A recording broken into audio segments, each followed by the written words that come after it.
मोर का घमंड। एक जंगल में एक मोर रहता था। वह बहुत ही सुंदर, लेकिन उस मोर को अपनी सुंदरता का बहुत घमंड था। वह अपने आप को और दूसरे पशु पक्षियों को हीन मानता था।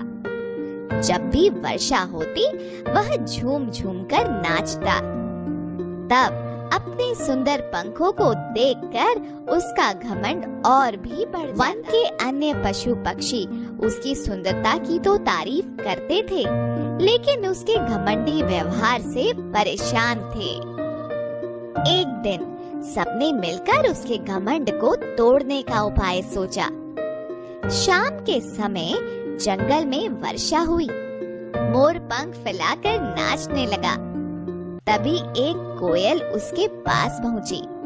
वह बोली, वाह मोर भैया, कितना सुंदर नाचते हैं आप, और आप जैसे पंख तो शायद पूरी धरती पर किसी के नहीं होंगे।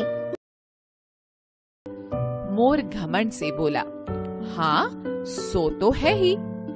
तुम्हारे काले पंखों से तो बहुत ही सुंदर।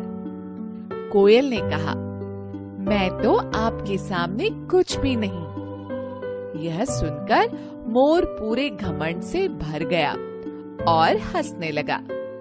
कोयल ने फिर कहा, क्यों ना हम मिलकर एक गाना गाएं? इससे तुम्हें नाचने में और भी आनंद आएगा।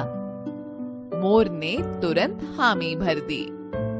मोर जोश में आकर जोर जोर से गाने लगा। उसे लगा कि उसकी आवाज कुछ ज्यादा अच्छी नहीं है। अब कोयल ने गाना शुरू किया। उसकी आवाज बहुत मधुर थी। तब मोर अपनी आवाज पर शर्मिंदा हुआ।